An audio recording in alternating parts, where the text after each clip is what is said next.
Viernes 23 de julio del Santo Evangelio según San Mateo, capítulo 13, versículos del 18 al 23. En aquel tiempo Jesús dijo a sus discípulos: escuchen ustedes lo que significa la parábola del sembrador.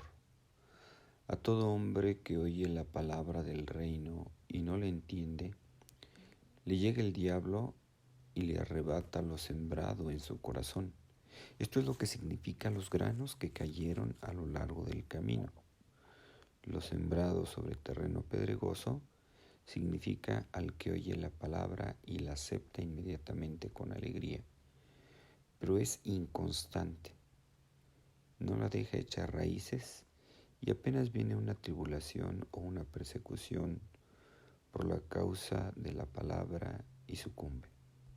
Lo sembrado entre espinos representa aquel que oye la palabra, pero las preocupaciones de la vida y la seducción de las riquezas la sofocan y quedan sin fruto.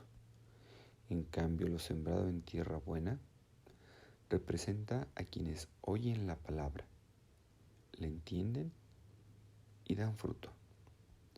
Unos el 100 por uno, otros el 70 y otros el 30. Palabra del Señor. Gloria a ti, Señor Jesús.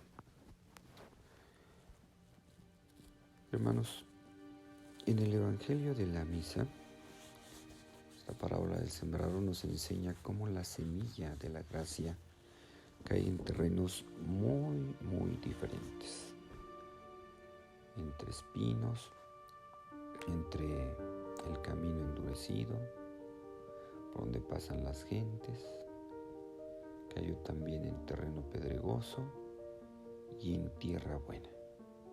Son diferentes tipos de terreno. Ya decíamos que la semilla es la palabra de Dios, el sembrador es Cristo y la tierra somos cada uno de nosotros. Así que, ¿con qué tipo de tierra nos identificamos? Dios quiere que seamos esa tierra bien preparada, que acoge la semilla a su tiempo y da una abundante cosecha.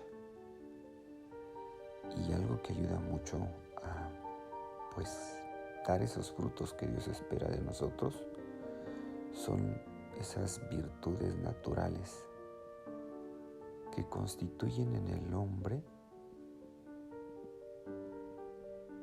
que pone lo que está de su parte y con la ayuda de la gracia a que crezcan las virtudes sobrenaturales.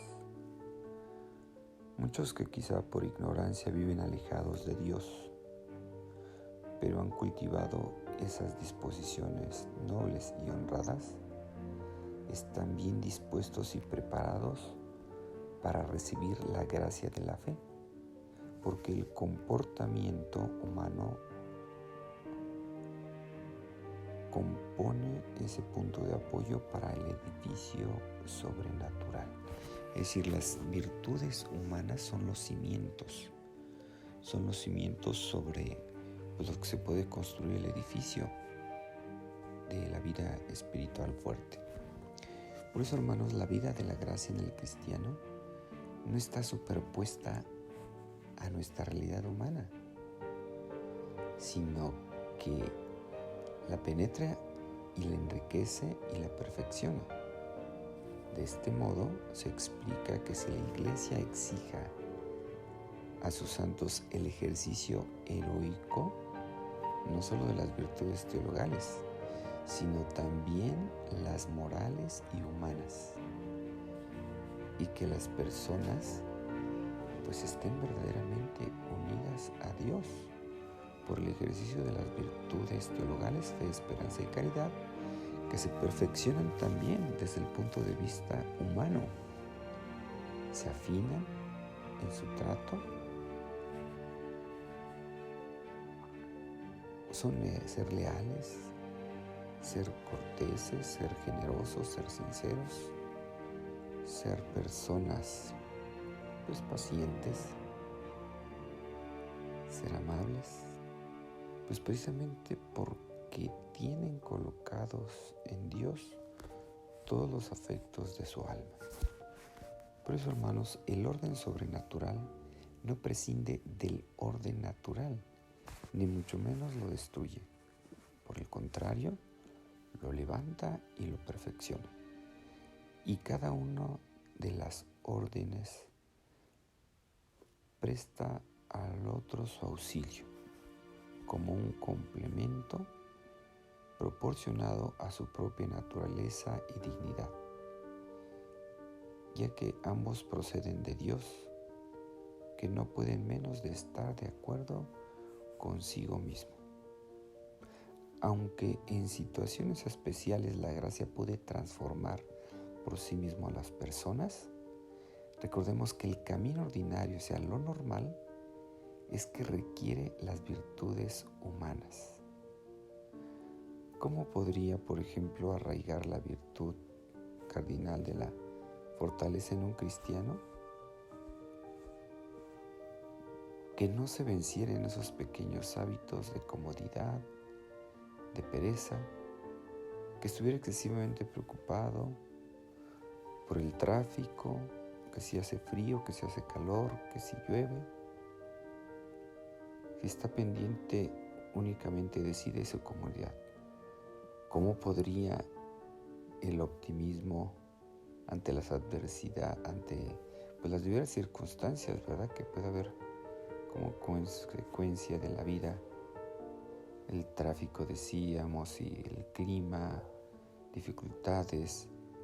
Si se quiere ser optimista, pero si fuera malhumorado en la convivencia ordinaria, no se puede mutilar nada de la esencia ni de las cualidades buenas de la naturaleza humana.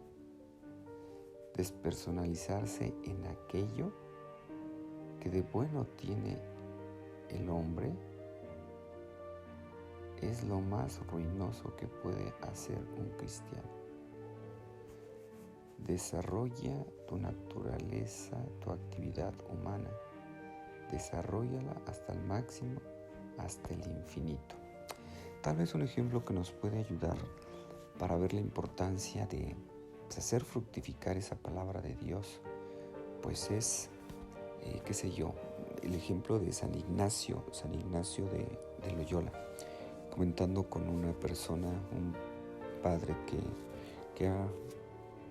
porque es misionero, ha estado en diferentes países y ha visto las obras de los jesuitas, por ejemplo, en diferentes países de Latinoamérica donde él ha estado.